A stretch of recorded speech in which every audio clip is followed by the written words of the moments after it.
Atenção, pessoal. Vamos começar agora o painel de política. Diga lá, se estiver bem na hora do negócio.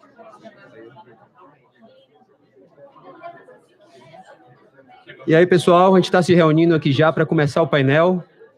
Queria pedir aqui a atenção de todos, um minutinho, por favor. Comentar sobre a nossa campanha, a camisa de Marcelo do Real Madrid. Ele doou a camisa para o fórum. Estamos fazendo um leilão no eBay para contribuir e colaborar com o nosso projeto, para que continue sempre, todos os anos, trazendo esses nomes para estarem aqui conosco na Espanha. Tá? Fiquem à vontade, todo mundo tem um neto, tem um filho, tem um sobrinho. Então, tá aí o link do eBay. Contamos com o lance de vocês aí, tá? Vou passar a palavra agora. Vamos iniciar então o painel sobre política. Olá, boa tarde. Eu sou Jucinara Esquena, Total Anonymous na mesa. Eu sou jornalista e faço o meu doutorado em comunicação na Universidade Pompeu Fabra, em Barcelona. E a minha pesquisa, mais ou menos, se encaixa dentro dos estudos críticos em mídia e está relacionado com as ideologias políticas. Então, um pouco da minha relação aqui na mesa para fazer essa mediação. O tema da mesa é a retomada da confiança e o desafio de realizar as reformas necessárias. Eu apresento brevemente para vocês os dois integrantes da mesa redonda, quase um clichê. Vou apresentar a Tabata Amaral, que é formada em Ciências Políticas e Astrofísica por Harvard, deputada federal de São Paulo, eleita no ano passado.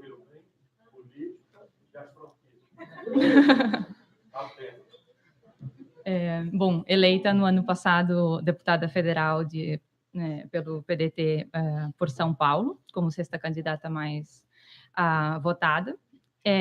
E, além disso, super ativista da educação, cofundadora do movimento Mapa da Educação, que tem como missão engajar os jovens na luta por uma educação de qualidade, e também o movimento Acredito, que é com foco na redução das desigualdades no país. Também comparto a mesa com o Ciro Gomes, com uma extensa carreira política. Vice-presidente do PDT, advogado, professor universitário, foi prefeito de Fortaleza, deputado estadual por duas legislaturas, deputado federal, governador do Ceará, secretário de Saúde do Ceará, ministro da Fazenda e ministro da Integração Nacional, e, recentemente, em 2018, pré-candidato à presidência da República.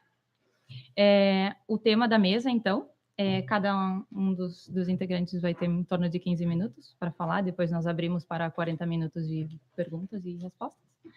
E, a retomada da confiança no mercado, que é um dos anseios da sociedade, e que o mercado precisa saber que produzir, como e para quem. E, concomitante com isso, as tão esperadas e necessárias reformas que devem ocorrer para o crescimento do país. Eu agora passo a palavra, então, ao Ciro. Muito obrigada. Boa tarde a todas e a todos. Agradeço aos organizadores o privilégio de, mais uma vez, ter sido convidado para vir a esse Não estava ligado. Boa tarde a todas e a todos. Agradeço o privilégio de, mais uma vez, ter sido convidado a voltar a esse fórum que reflete sobre o Brasil a partir de uma fração muito qualificada da nossa juventude que não parou de estudar e que está preocupada sistematicamente em refletir sobre o Brasil nas circunstâncias diversas, em que há diversas e que o nosso país se encontra. Quero cumprimentar a Jucinara, agradecer o privilégio de ter essa mediação, cumprimentar esta extraordinária e talentosa mulher brasileira, que todos deviam conhecer a história de vida dela. Eu já não vou mais falar, mas quem quiser me perguntar depois, vale a pena não só a lembrança de que é formada em Ciências Políticas e Astrofísica em Boston, Massachusetts, na Harvard University, mas a história de onde ela vem é que é mais fantástica ainda. Quer dizer, ela é a prova viva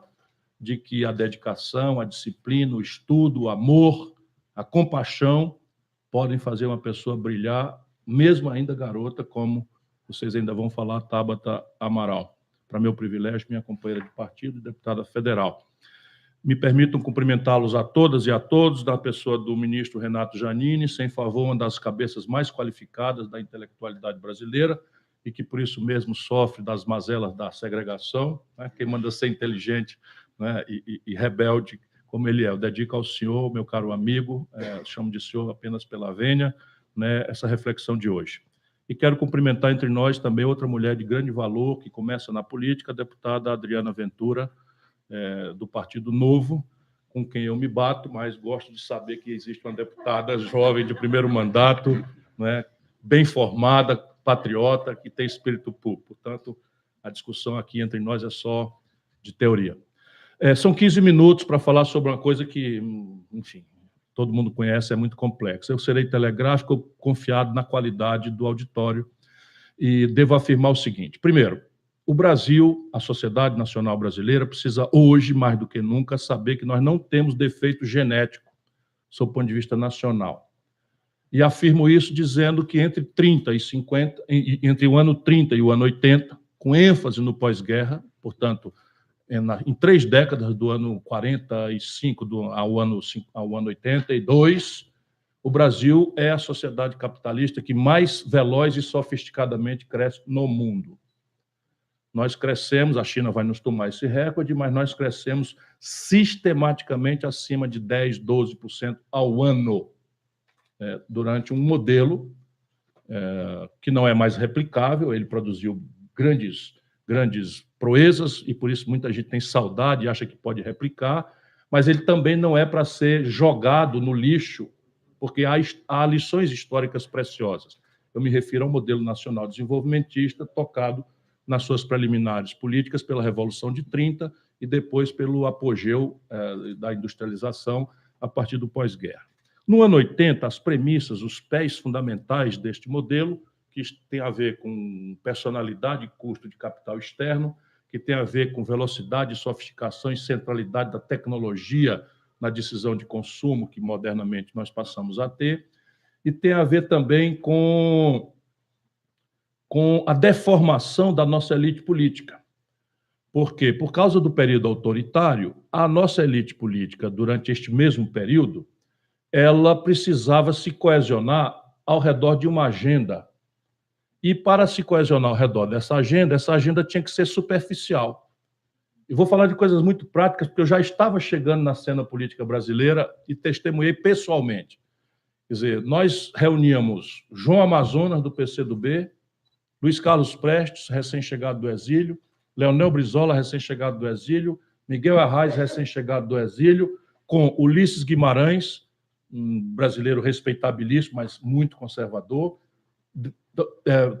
vamos dizer, Teotônio Vilela, um outro brasileiro respeitabilíssimo, mas usineiro, de cana-de-açúcar, de Alagoas, portanto, ultraconservador. Reuníamos, quem mais aqui que eu vou lembrar? Franco Montoro, um homem de extraordinário valor, mas um ultraconservador, democrata cristão, naquela data. E para que essa reunião não terminasse, a primeira em tapa e a segunda não acontecesse, nós precisamos excluir todos os temas polêmicos, que basicamente tinham a ver com as diversas compreensões da crise estratégica que destruíram as possibilidades de crescimento do Brasil, ali na crise do ano 80, e que precisávamos, para o consenso, reestruturar a democracia e os costumes civilizados do Brasil para encerrar a tortura, o exílio, a violência política, etc., etc.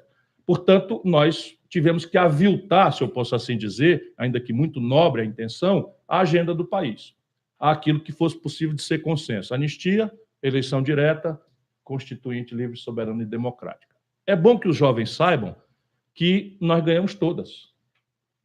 Nossa geração, a geração de vocês, está induzida a descrer da política. A minha geração acredita no milagre da política, não é por fé, é por ciência, é por testemunho empírico. Nós, a minha geração, e eu ainda sou um gatão de meia idade, 61 anos, né? Ainda dou um caldo, né? Nós ganhamos todas.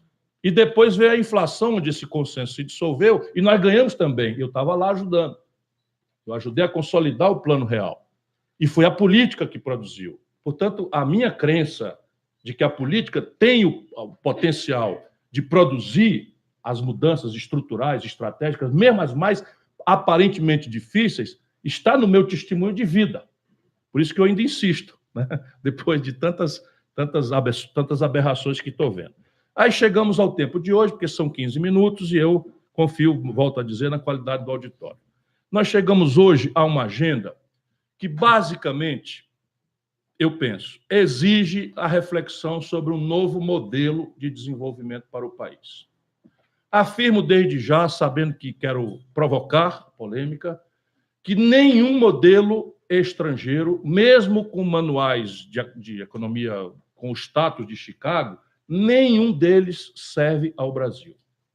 Por especificidades intransplantáveis e, volto a dizer, incompreensíveis.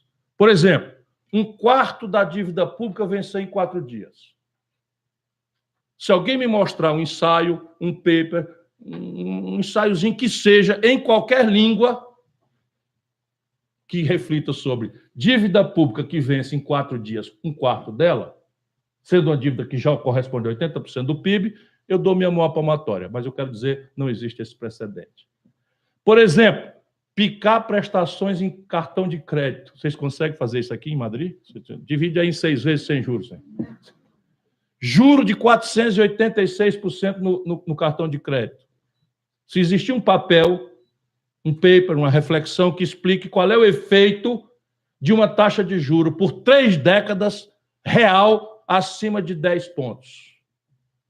Se alguém me mostrar um antecedente empírico ou teórico e quais são os efeitos estratégicos disso sobre qualquer matriz fiscal, aqui está minha mão para a palmatória. Portanto, neste assunto nós estamos sós. Não quer dizer que a gente não tenha que ler Adam Smith, Keynes, Hayek, ou seja lá o que diabo for. A ciência é a ciência, a gente tem que ler tudo. Mas quando formos olhar para a realidade brasileira, é preciso um esforço de autonomia intelectual, sei o quê, nós não a compreenderemos. Por exemplo, o tema do nosso debate é prostrado ao artigo definido a, as, os e ao subjetivismo confiança. Então, espalhou-se na elite brasileira, e isso já está errado, há 20 anos, que a tarefa nossa é patrocinar uma agenda de bom moço internacional, realizar, reparem bem, o pedantismo, as reformas, a gente aprende em português que A é artigo definido. Né? Artigo definido. Então, é como se houvesse uma, e apenas uma, reforma,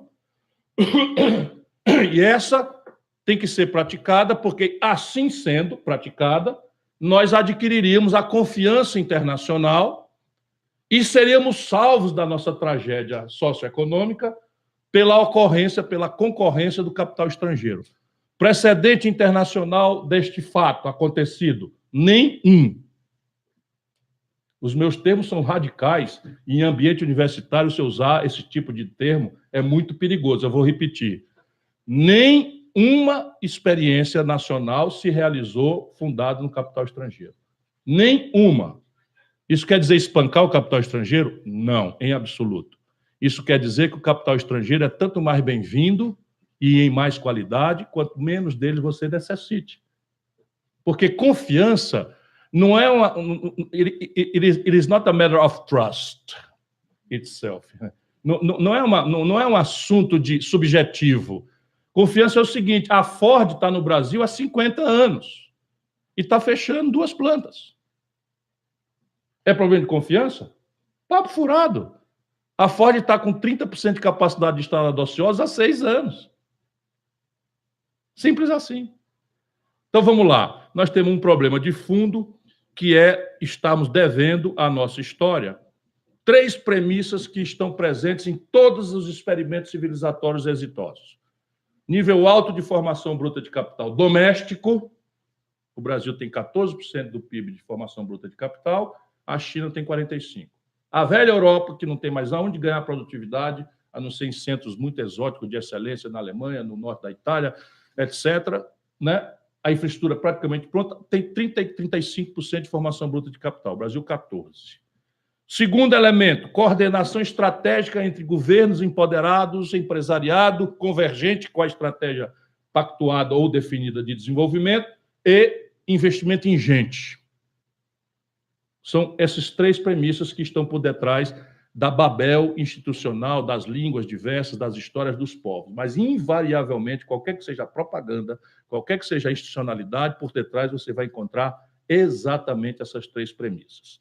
E o ponto de partida nos apanha não como um país ideal pendurado no céu, nos apanha como um país que tem 4 providências urgentes para serem tomadas para virar o jogo, que não é um jogo de frustração, excitação despolitizada, frustração agressiva com Fernando Henrique, o mesmo cidadão.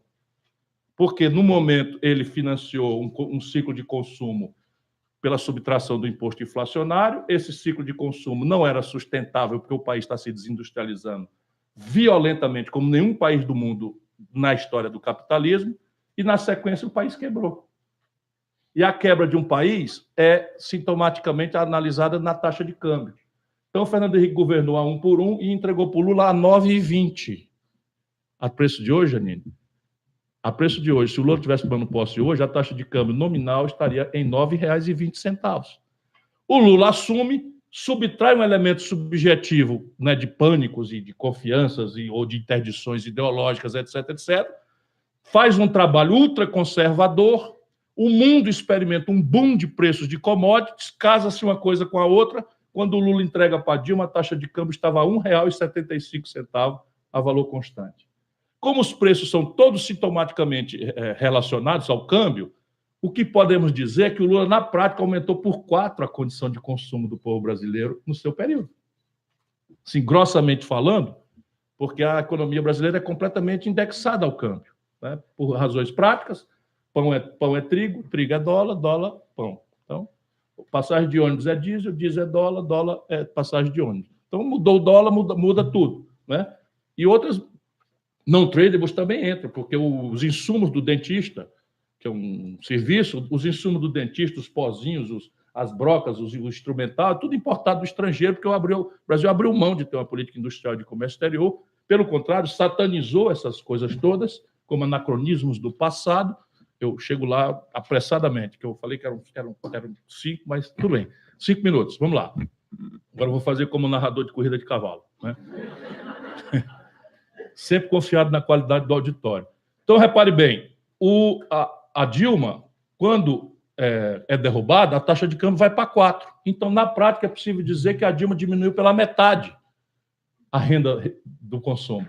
O Lula promoveu o consumo, todo mundo ficou feliz. Ei, tem uma digressão aqui, ele me disse que era 5, você está dizendo 1.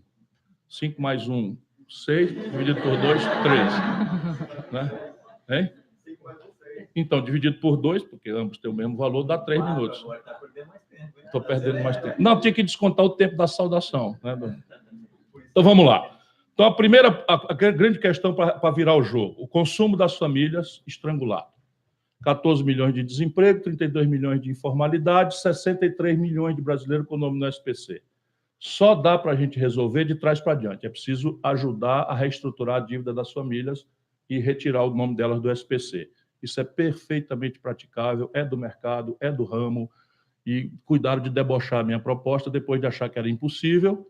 Aí, quando viram que era possível, trataram de debochar como promessa populista, etc., etc. Sem isso aqui, você não tem por quê? Porque o PIB brasileiro, débil como é, quando cresce 2 pontos, é puxado 60%, 50% pelo consumo das famílias. Se não restaurar esse grande motor, não tem crescimento do PIB. Segundo, o empresariado endividado. Também isso é um tabu, mas eu levantei, são 3 trilhões de débito, 3 trilhões de reais de débito, 600 bilhões de reais dos quais caminhando para crédito e recuperação duvidosa. Reação do sistema, retração absoluta ao crédito, ninguém renova nem paga para pagar de ninguém, e nós permitimos, na constância de um modelo social-democrata Fernando Henrique Lula, que o Brasil concentrasse em apenas 5 bancos 87% das operações financeiras. Não há precedente disso no mundo, nem na história do capitalismo. Só para vocês terem ideia, nos Estados Unidos, 5 mil bancos competem pelo cliente, disputando com taxa de juro e barateamento de tarifas e serviços. Não há saída espontânea, individual, de mercado para isso aqui, se não houver um esforço de coordenação com o governo. Terceiro problema fiscal do país, onde está a questão de confiança. Não é verdade que o problema fiscal do Brasil seja isto que está aí, ou pelo menos não é verdade inteira. Porque a questão da sanidade fiscal me permite uma prorrogaçãozinha de 2 minutos nesse ponto aqui e eu encerro mesmo. E pode depois descontar. Então, repare, na questão fiscal brasileira, todo mundo está dizendo que é a questão da Previdência. A Previdência é assim, os militares, que têm um sistema à parte, contribuem com 47, não, recebem 47 bilhões por ano e contribuem com 3, dá 44 bilhões de déficit. Eles agora estão encaminhando uma proposta que simplesmente economiza 10 bilhões em 10 anos. A conferir. Né? Depois você tem um país, é um de 2 do mundo, que não cobra tributos sobre lucros e dividendos empresariais. Só nós e a Estônia. Isso aqui dá para arrecadar 70 bilhões de reais. No mundo inteiro, o imposto sobre heranças grandes vai de 30% a 50%, dependendo do lugar. No Brasil, a média é 4%. Menos no Ceará, que é 8%, que é o teto máximo. Nós somos popularíssimos lá.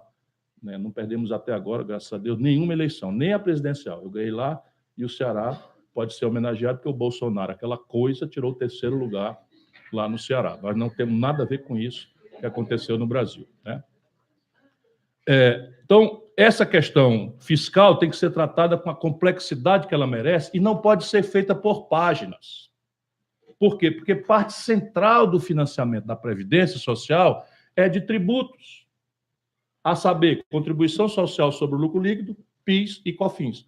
3 das principais fontes de financiamento são de natureza tributária para fiscal. Como é que eu vou fazer uma reforma da Previdência separada de uma reforma tributária? E ainda mais subtraindo do financiamento da Previdência a contribuição patronal no novo regime proposto, mas absolutamente liso, raso, sem nenhuma consequência, porque mal estudado, de capitalização. Então, esse é o 3º fator. E o 4º e último é um balanço de pagamentos estruturalmente deficitário. Todas as vezes que o Brasil cresceu 2 pontos, o balanço comercial industrial apresentou déficits crescentes. A última vez que nós crescemos 2 pontos foi sob Dilma, 2015, talvez, 2015, a última vez que nós crescemos 2 pontos. O déficit foi de 124 bilhões de dólares. E há uma ilusão de que a gente vai pagar esse buraco crescente de produtos industriais com o agronegócio e mineração, ou seja, produtos in natura de baixo valor agregado, como soja, milho, carnes, proteínas. Essa conta não fecha. E se a gente escolhe um presidente que começa a insultar, por razões ideológicas, os árabes, que são o maior comprador de proteína animal caprino e ovino, os chineses, que são os maiores compradores de tudo mais do Brasil, e começar a dar cotas de preferência para o comércio americano, que é o nosso principal rival no agronegócio e na mineração, simplesmente o país vai quebrar de novo. Vai quebrar de novo. E essa é a circunstância em que nós estamos nesse momento. Porém, e acabo agora, do ano 80 para hoje, se a gente desfocar, e é o que os cientistas devem fazer, dar 2 passos para trás do objeto observável, do ano 80 para cá, o Brasil está crescendo em média 2,2% ao ano. Não é um problema de Fernando Henrique, PT, PSDB, PT. Isso é um problema de modelo. Então, o Brasil está crescendo 2,2% ao ano desde o ano 80, quando o velho modelo morre, até aqui. E a população cresce a 1,7% ao ano no mesmo período. Ou seja, per capita, o Brasil está simplesmente parado. Sendo que per capita no Brasil, ninguém entende isso na Universidade Norte-Americana, apesar de a gente volta e meia estar lá todo dia explicando, as pessoas acham que é erro de tradução. No Brasil, 5 pessoas, 1, 2, 3, 4, 5, detêm as posses equivalentes ao que possuem 100 milhões de nacionais.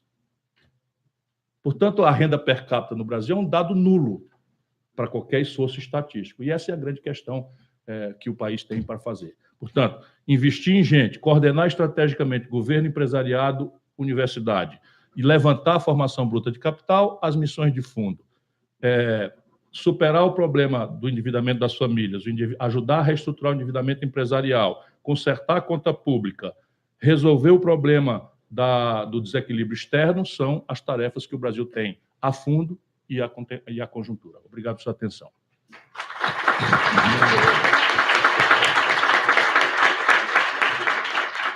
Muito obrigada, Ciro Gomes. E agora passamos a Tabata Amaral.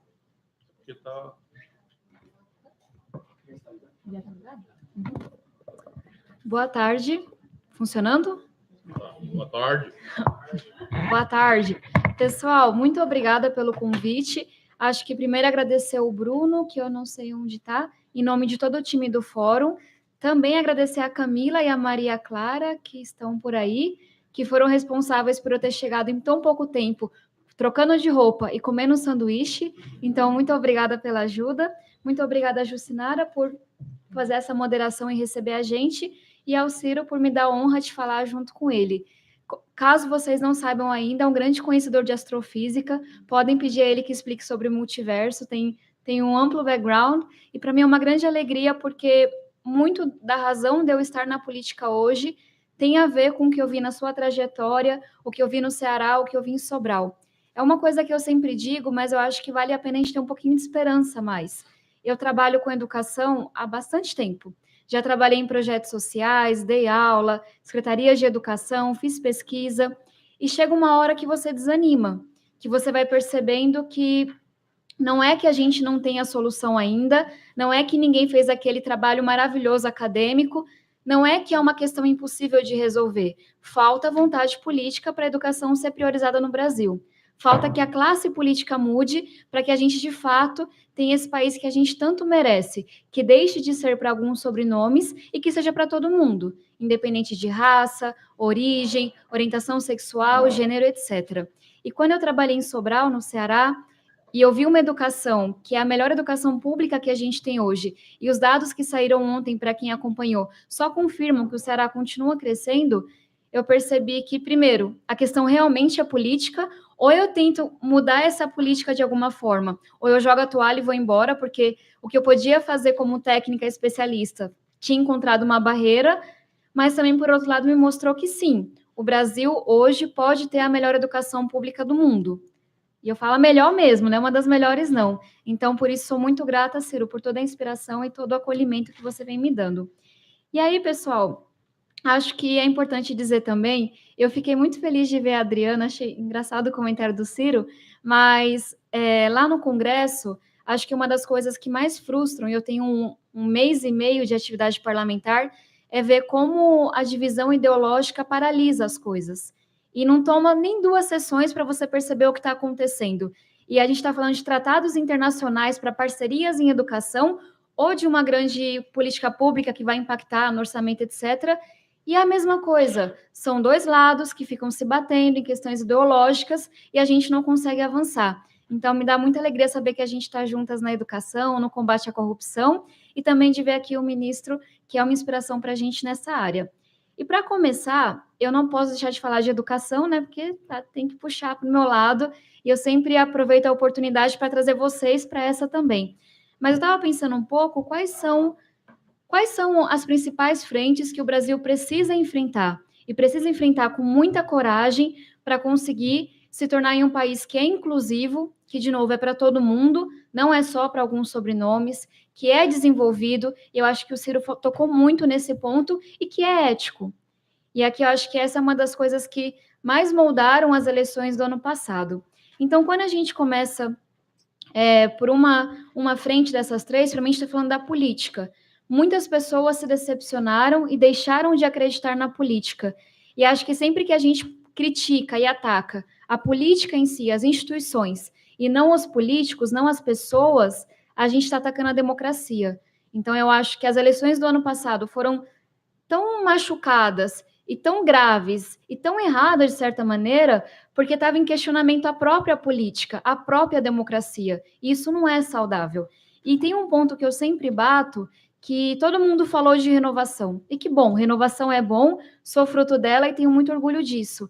Mas uma renovação apenas de pessoas não significa nada. E acho que o Congresso está acostumado com uma certa renovação. Só que se essa renovação não se traduz em uma renovação de práticas, aí as pessoas deixam de acreditar na própria renovação. E aí o meu medo é que quando isso acontece, elas começam a achar que não é só trocar o político, tem que trocar o sistema como um todo. E a nossa democracia vai ficando cada vez mais frágil. Então, eu vou tentar ser concisa para a gente poder debater bastante, mas esse é o primeiro ponto que eu queria trazer. Uma das supostas reformas e o que a gente precisa fazer para, de fato, levar o Brasil para o lugar onde a gente quer o nosso país é a gente olhar para a política. Mas, de novo, não como alguém que quer jogar o negócio inteiro no lixo, mas como alguém que fala, esse tema tem que ser renovado, tem que ser reformado, e o problema está nas práticas. E aí a gente tem uma discussão de 1 hora sobre isso. Tem um pouco do que o Ciro já tocou nas questões econômicas, e aqui o que está em voga agora, o que a gente está discutindo é a reforma da Previdência, e eu tenho uma posição um pouco diferente do que a gente vê nas redes sociais, por assim dizer, que eu toco sempre em 2 pontos. O primeiro deles é ter coragem de falar de uma reforma que é tão difícil, como a reforma da Previdência. E eu acho que o que mais me inspirou até o Ciro na campanha foi ver que ele apresentou uma proposta para isso.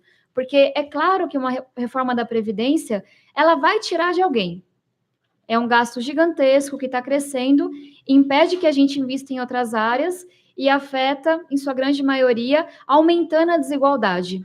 E acho que o dado que mais me chocou nesse sentido foi ver que a Previdência, como ela está hoje, ela aumenta a desigualdade do Brasil. Que a gente tem pessoas que se aposentam com 27 mil na média.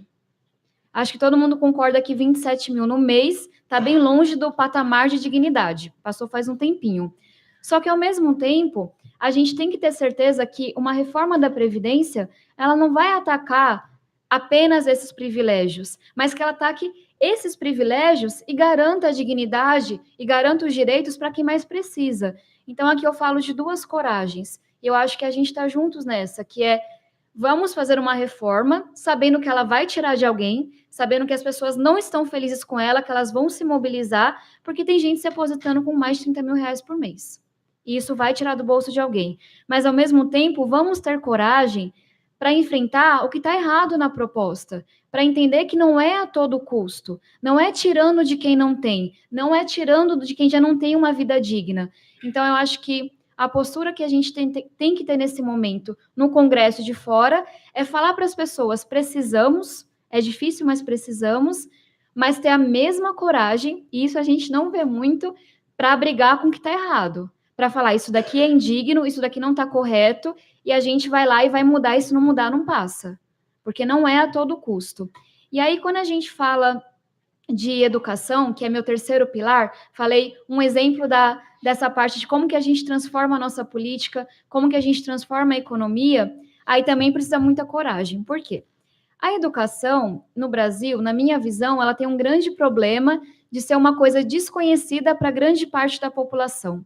E você não valoriza aquilo que você nunca teve. Você não valoriza aquilo que você conhece.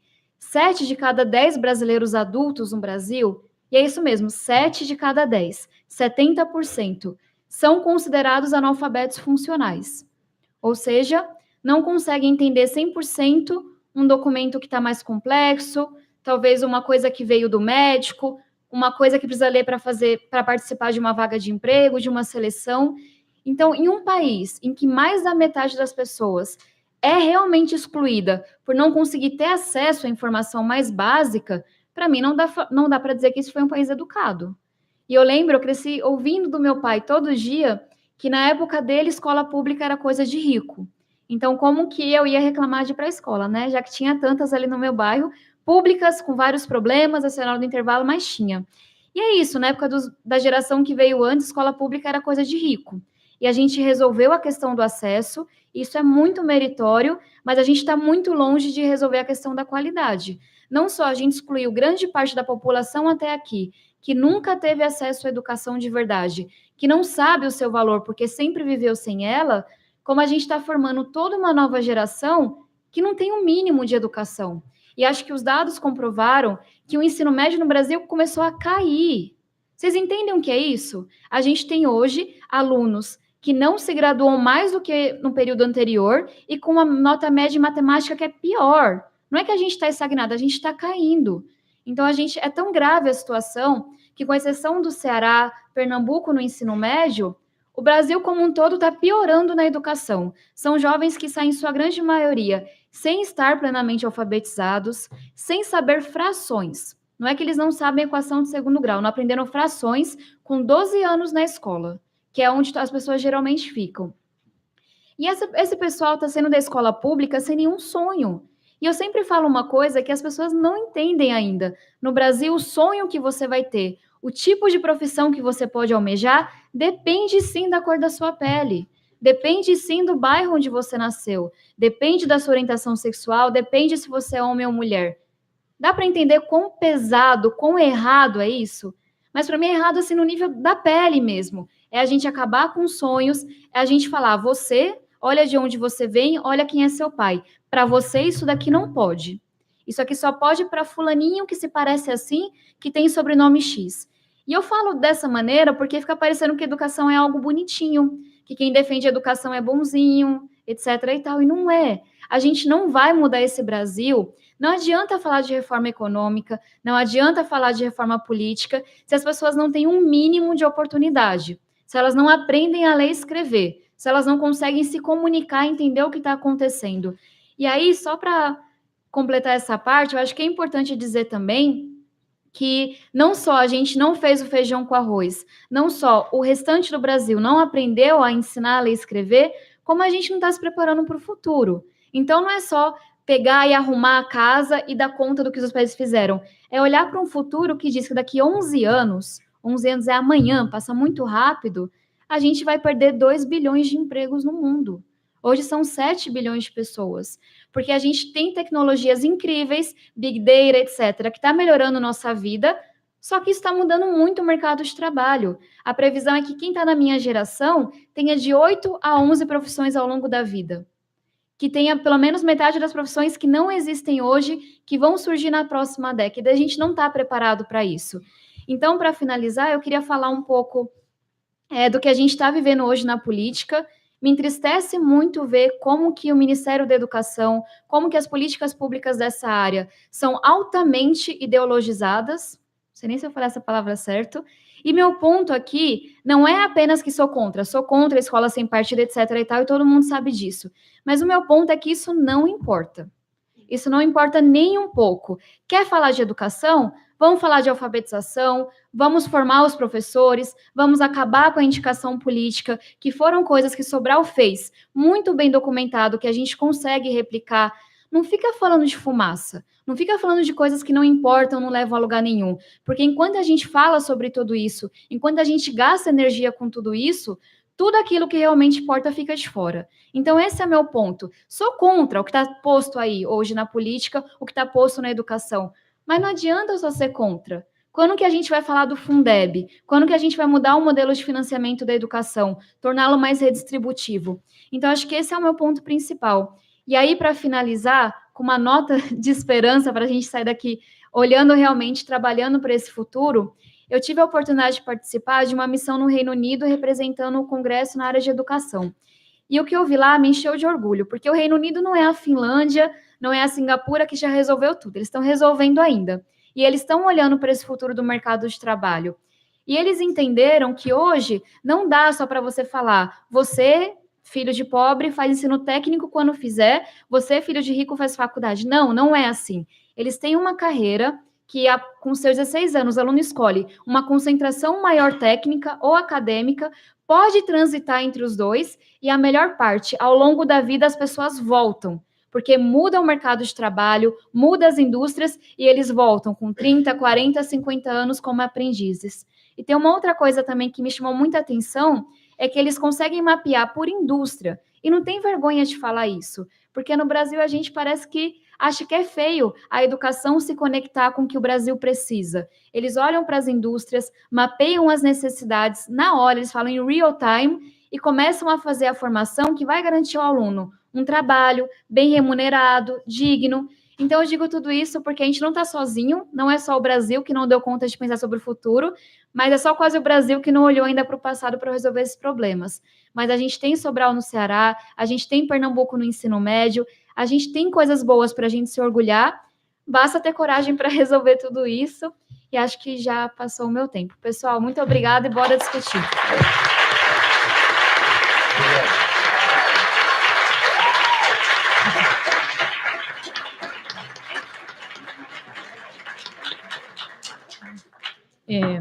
Eu agradeço ao Ciro e à Tabata pelas colocações. Vocês, em 15 minutos, fizeram uma pontuação extremamente importante e adequada a abrangência e a subjetividade das palavras que nós havíamos colocado como tema para essa fala aqui. E agora, então, nós abrimos para perguntas. Só vamos alterar um pouco a metodologia agora. Será uma pergunta por vez. Sim. Para dar o máximo de oportunidade ao máximo número de pessoas. 40 segundos. 30, 40 segundos. Bom, queria cumprimentar a Tabata, em especial pelo meu total endosso que você disse, de que eu acho que o PT deu muita força à Escola Sem Partido, porque a mídia petista só perguntava isso. Eu reclamava, vocês estão dando essa pauta. Absurdo. Parabéns por tudo que você disse. Ao Ciro, dado que tem 40 segundos, a pergunta é muito direta, é a seguinte: eu não vejo nenhuma lógica possível em que esse presidente chegue ao fim do mandato. Parece que está fazendo tudo para não chegar.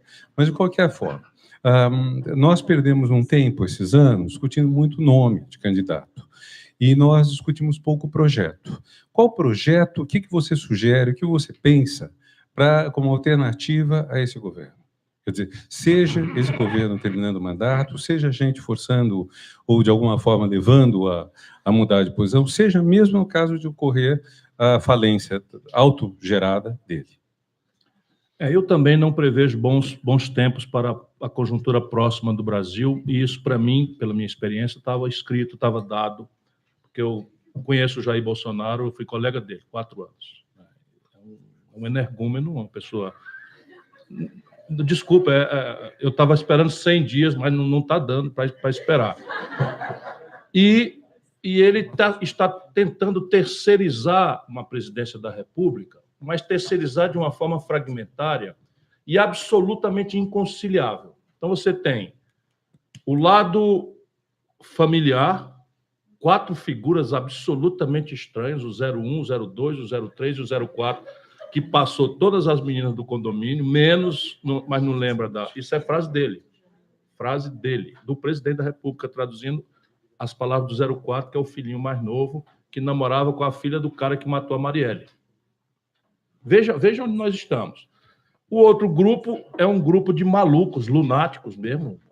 Um subiu a goiabeira e teve uma epifania, né? Acho pouco modesto, mas sabe lá, né? O outro é o seu sucessor, o ministro da Educação, um negócio de doido, completo, de pedra. Assim. E você tem mais, o ministro do Meio Ambiente, que é um doido, o chanceler, vocês vão ver, ele vai sair do Itamaraty de camisa de força. Eu estou dizendo para vocês sem nenhum exagero. E o que tem ali de moderador me constrange muito pelo desdobramento, é o militar. Então, o Bolsonaro tem 8 ministros generais, mais do que o Médici, do que o Figueiredo, do que o Geisel. 8 ministros militares que cultivam uma certa decência, que estão me decepcionando todo dia, porque havia uma história de nacionalismo, que não tem mais nenhum, porque essa vassalagem que está acontecendo, por exemplo, da submissão do Brasil a uma agenda estúpida dos americanos para abordar a crise da Venezuela, é absolutamente contra todas as formulações e, mais modernamente, o Plano Nacional de Defesa. A entrega da Embraer, o esquartejamento da Petrobras, a entrega de Alcântaras, a base de Alcântara, permitindo que o engueto no território do Brasil seja não visitável por brasileiros que não se credenciem, a abertura unilateral de vistos para uma nação que não dá reciprocidade, isso viola desde o Barão do Rio Branco princípios graves. Então, isso vai dar em confusão. Então, eu não estou prevendo nem golpe, a personalidade ali é uma psicologia mais de Jânio Quadros, né? Um mané doidão que, quando vê a coisa degringolar e os filhos provavelmente serem chamados a negócio de explicar os laranjas e tal, e os Queiroz da vida, renunciar em troca de uma proteção. Assim, é pura arbitrariedade aqui o que eu estou dizendo. E uma tutela militar, que é o que se oferece como alternativa de curto prazo para o Brasil, o que não é nada bom. E eu estou absolutamente convencido de que o nosso problema se agrava pelo tipo de oposição que o PT hegemonizou. Quer dizer, o PT, como não pode explicar nada disso, quer dizer, o ensino médio degradando, a infraestrutura do país degradando, a renda per capita caindo, o coeficiente de Gini subindo, e tal, isso meio que vai subtraindo, vai erodindo no imaginário popular e no seu dia a dia a boa lembrança do Lula. Não por acaso, então, para eles não existe mais projeto, não existe mais debate, não existe mais... É um caudilismo à sul-americana, muito conhecido, e tentar se refugiar no lulismo, né? Pela memória de gratidão justa, a propósito, porque ele, de fato, melhorou muito a vida das pessoas. Coisas estruturais, quase nenhuma, a não ser a expansão do ensino superior. O FIES é um desastre, ainda virá esse outro escândalo proximamente. O buraco no FIES, eu não falei aqui do endividamento das famílias, mas fração disso são quase 7 bilhões de reais que os estudantes brasileiros estão devendo, inadimplindo com o FIES. 7 bilhões de reais. E financiando Arapucas, como se fosse universidade. Então, essa força aperfeiçoa aquela. Isso, então, agrava o nosso drama. O que é que nós precisamos fazer? Ora, isso é da milenar sabedoria. Nós precisamos trocar o campo da batalha. Se nós formos discutir mamadeira daquilo, viu ou não viu o onipotente na goiabeira? Qual é a cor preferencial que as crianças devem vestir na tenridade? Tal? Nós estamos simplesmente aperfeiçoando a estratégia. Aonde já se demonstrou, o obscurantismo ganha.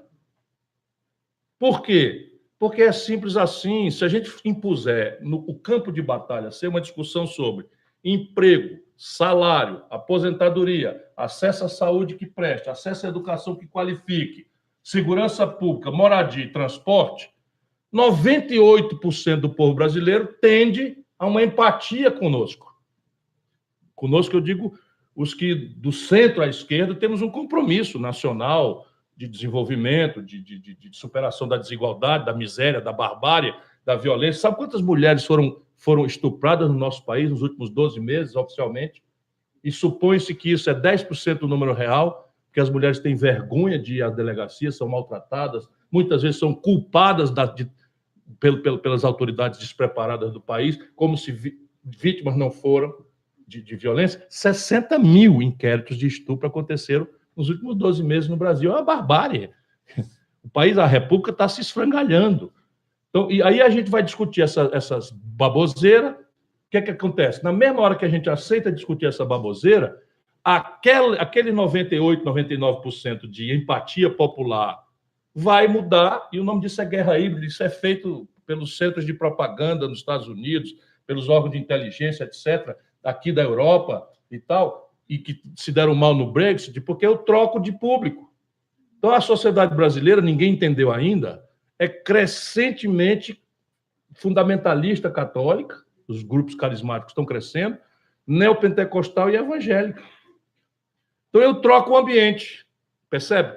Ao invés de eu discutir emprego, salário, educação, saúde, segurança, moradia e transporte, que nos torna empaticamente conectados com a vida real do nosso povo, nós vamos discutir essas maluquices. Resultado prático, ao trocar na cabeça do pobre esta agenda por aquela, eu começo a fazer o quê? Eu começo a ser contrário ao povo. E permito que o obscurantismo ganhe as eleições. Isto é um fenômeno mundial que está acontecendo. Aqui na Espanha, por exemplo, é evidente sem as caricaturas toscas que a gente no Brasil está vivendo. Mas aqui na Espanha, né, você encontra isso num movimento incompreensível por qualquer pessoa racional do separatismo catalão. Você encontra isso no Brexit. Você encontra isso na eleição de um nazifascista na Áustria. Você encontra isso nas dificuldades que a Angela Merkel recentemente viu das coisas. Você vê isso na França, né?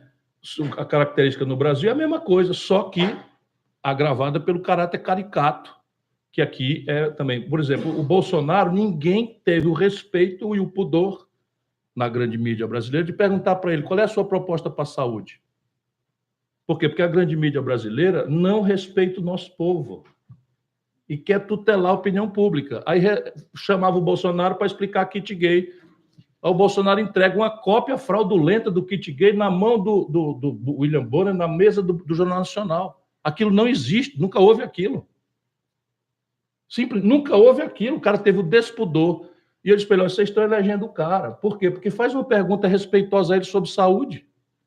No dia seguinte, faz outra pergunta respeitosa sobre educação. Na terceira vez, faz uma pergunta simples para ele sobre segurança pública. Armar as pessoas significa privatizar a segurança, ou seja, cada um, como no velho faroeste, compre sua arma, com o nome no SPC, a arma custando R$ 5.800, percebe? Não tinha jeito. E isso só vai ser substituído por um projeto. O projeto é que vai encantar. Se as pessoas apropriarem o projeto, a compreensão do diagnóstico, salta a terapêutica. Na hora que a gente fizer o povo brasileiro compreender o diagnóstico, salta a terapêutica. E a terapêutica não pode ser Chico contra Manel. A terapêutica é o seguinte, aqui aquela segunda premissa do desenvolvimento, estabilizar ou impor uma hegemonia moral e intelectual em qual é o papel do Estado na sua relação com o mundo empresarial e com a universidade. É isso aqui. Porque não dá para ficar desse jeito. A Tabata mencionou isso. No Brasil, os maiores imbecis deitam grosserias absolutamente tal. Aí pronto, chega um ministro e diz: tem que privatizar tudo. Aí o Manual de Chicago fala nas eficiências da privatização. Mas o Manual de Chicago não sabe o que é um negócio chamado passivo externo líquido. Eu estou falando de saudosismo estatista, não. Estou falando de passivo externo líquido. Por quê? Porque o Brasil não tem poupança para comprar os ativos públicos. Não tem poupança nacional. Então, privatizar lá significa estrangeirar.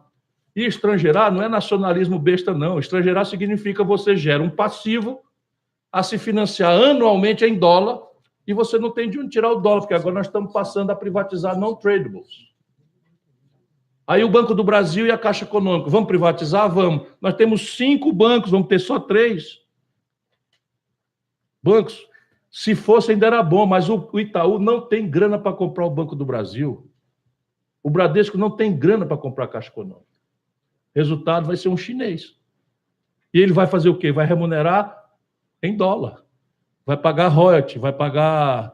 Enfim. E o Brasil tem uma legislação que não tributa a remessa de lucros e dividendos, porque lucros e dividendos no Brasil não são tributáveis nem por nacionais. Aí vem me falar numa reforma de previdência desse jeito? Não vai, não dá. Passamos para a próxima pergunta, então.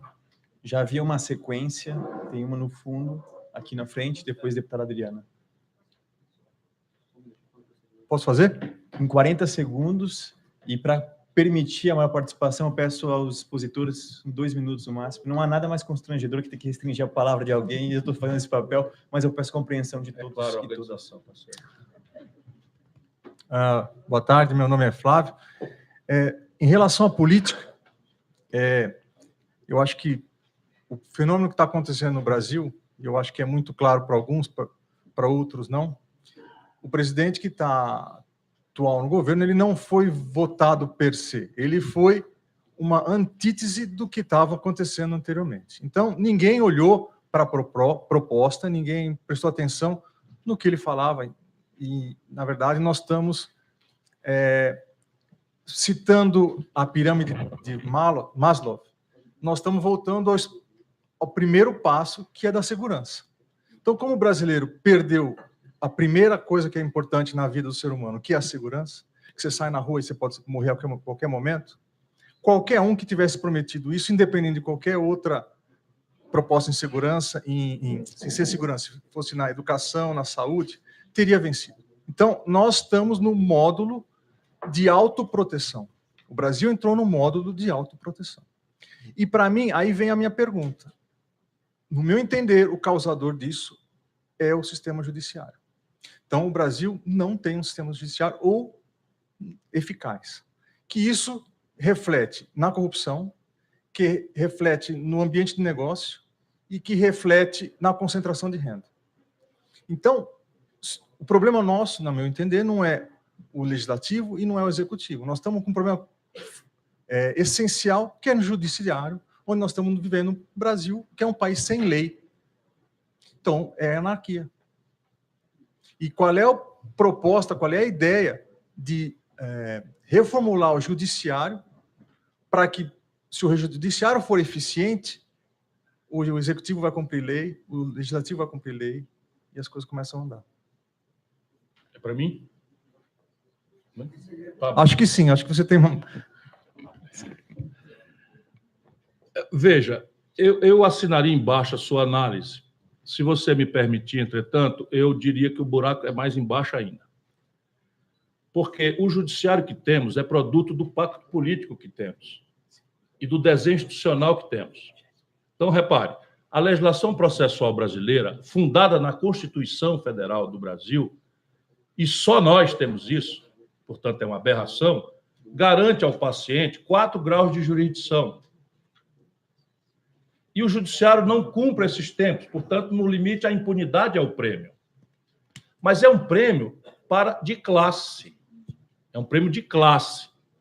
Porque, por outro lado, veja como as coisas são cruéis e o buraco é bem mais embaixo. O Brasil tem a 3ª população carcerária absoluta do planeta Terra. Nós temos a China com 1 bilhão e 300 milhões de habitantes, temos a Índia com 1 bilhão e 100 milhões de habitantes, nós temos, enfim, o Paquistão com 600 milhões de habitantes, os americanos com 300 milhões de habitantes, e o Brasil com 200 milhões tem a 3ª população carcerária do mundo. Portanto, em tese, para um observador superficial, dizer o Brasil está punindo. Mas aí vai olhar quem são.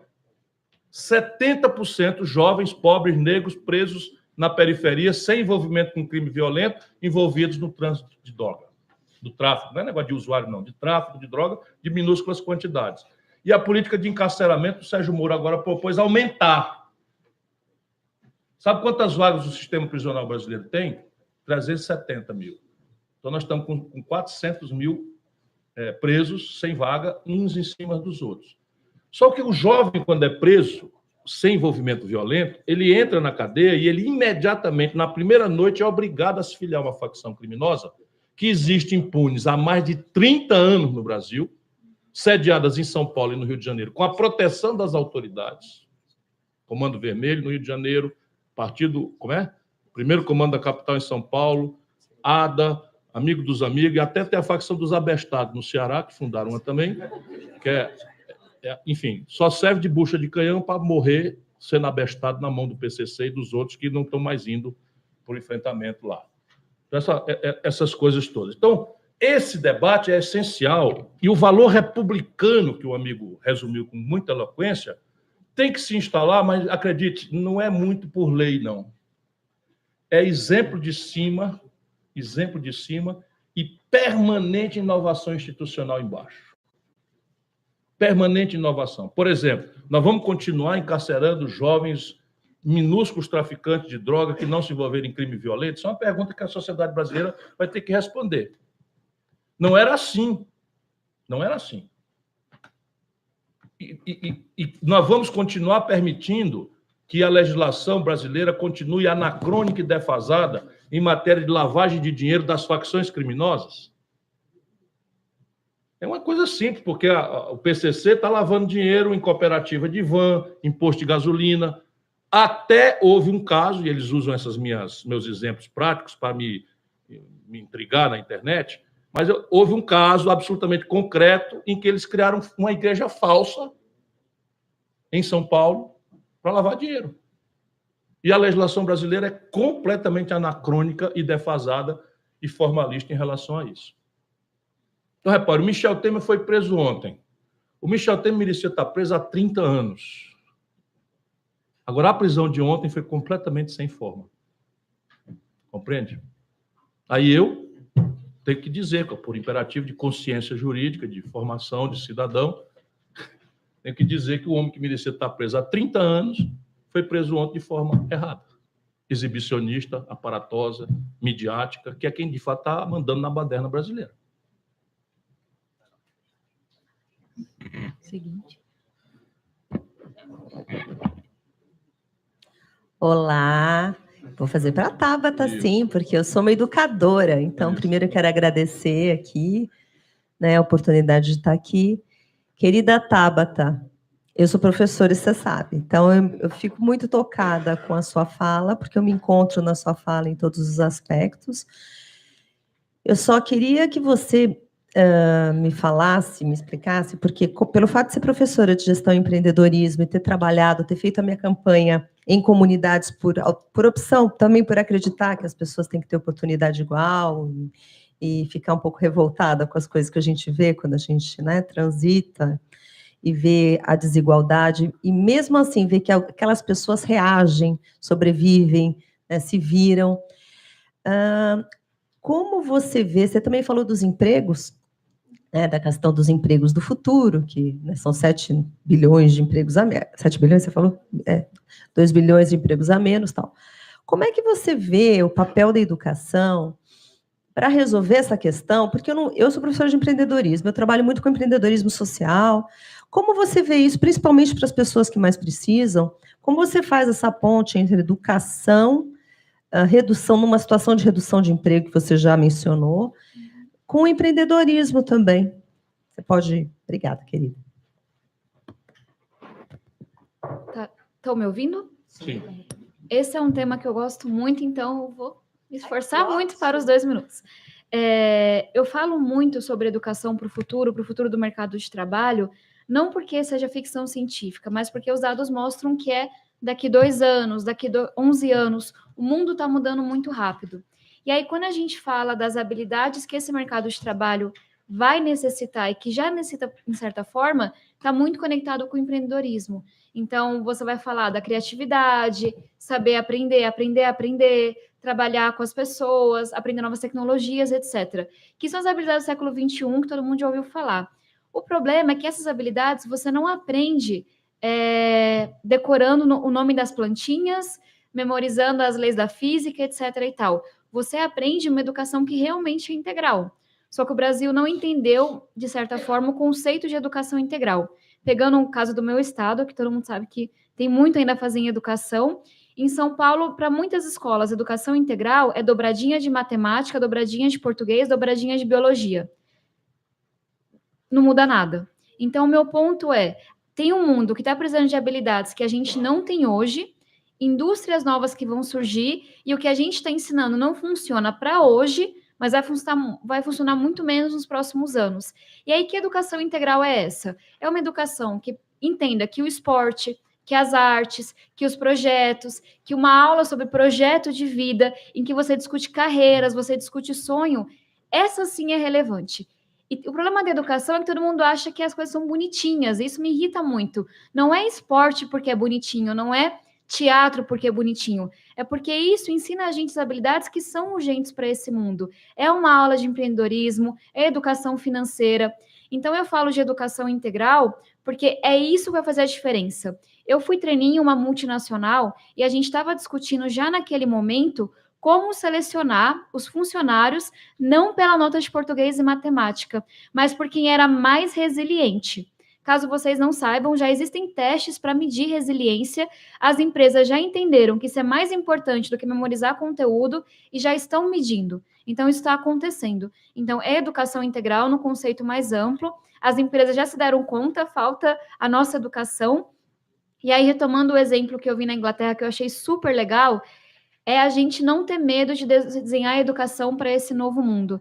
É a gente parar com essa paranoia de achar que tem que ter uma educação porque é assim que está no livro, e entender que tem que ter uma educação que é boa para aquele aluno, que funcione para o seu contexto, que dialogue com a indústria local, etc. e tal, dando mais possibilidades e não menos. E aí, só para finalizar bem rapidamente, a gente está vivendo agora o ano da implementação da reforma do ensino médio.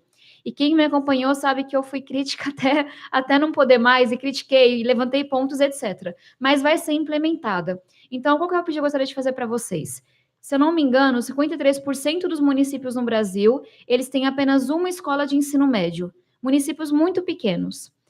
E as escolas vão ter a opção de não optar pelas 5 trilhas do conhecimento que a reforma estipulou, mas apenas 2, se não tiverem condições. Qual que é a minha preocupação? Que as escolas restringam ainda mais o futuro dos alunos, ao invés de dar mais possibilidade. Qual que é a nossa tarefa? Acompanhar muito de perto, no estado de cada um, e eu já estou fazendo em São Paulo, como vai ser implementada a reforma do ensino médio. Para, mais uma vez, a gente não encontra ao que o mundo está pedindo de uma formação mais ampla, mais profunda, E a gente, mais uma vez, só fechando possibilidade, dizendo quem nasce aqui, quem é dessa cor, etc., só pode ser isso. Então, um pedido que eu faço para todo mundo. Obrigada, Adriana.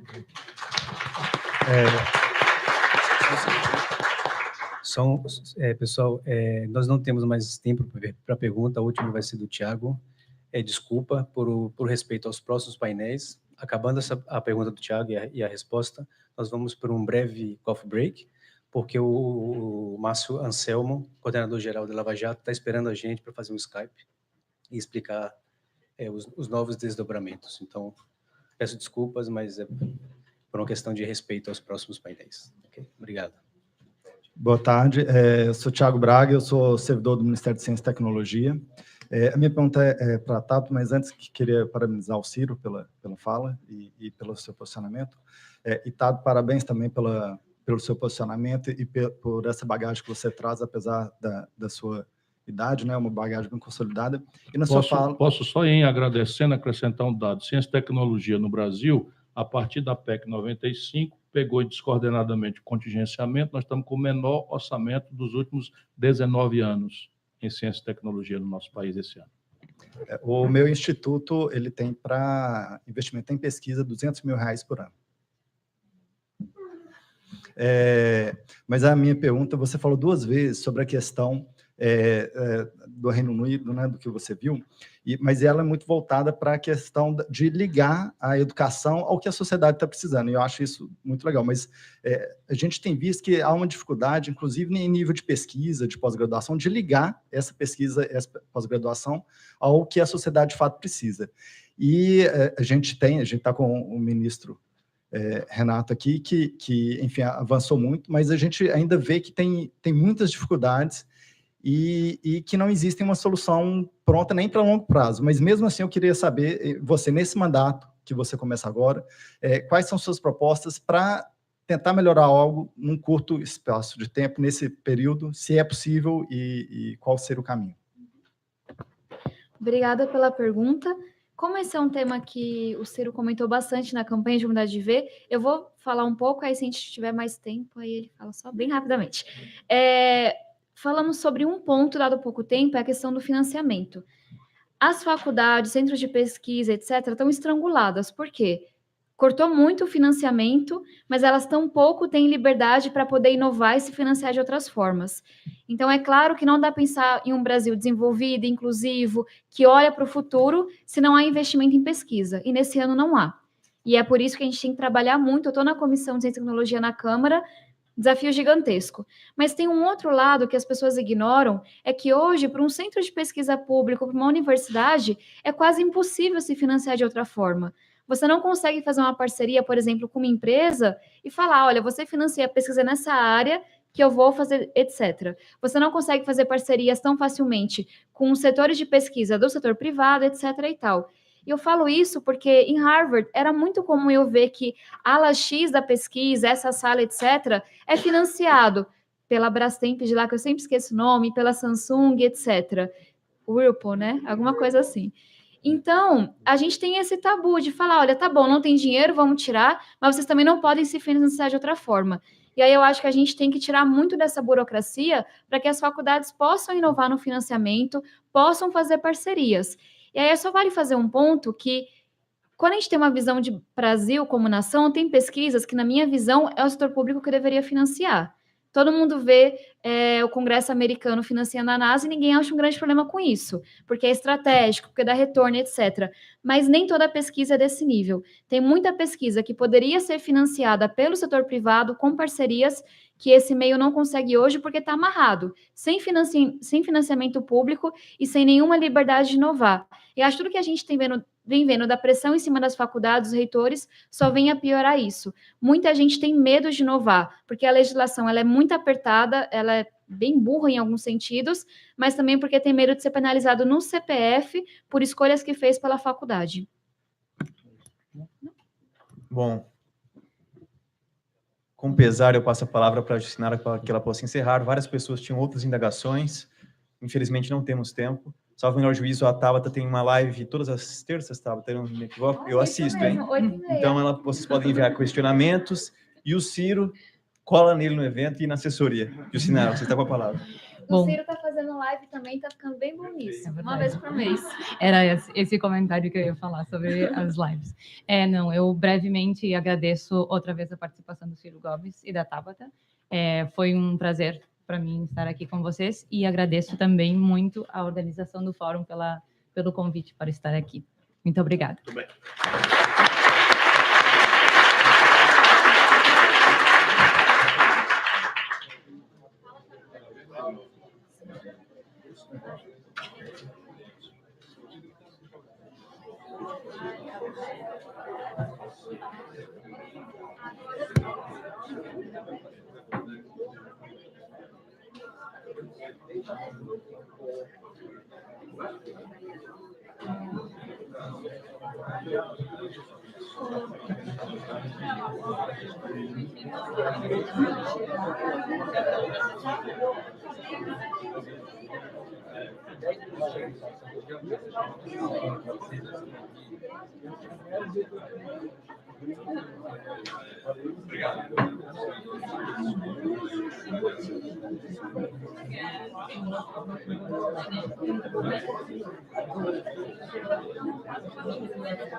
E há um problema na consciência,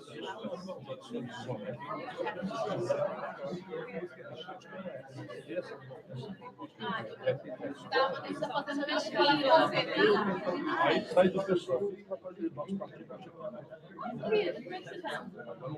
papel.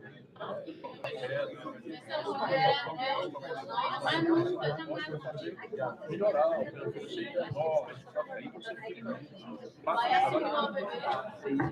foi assumir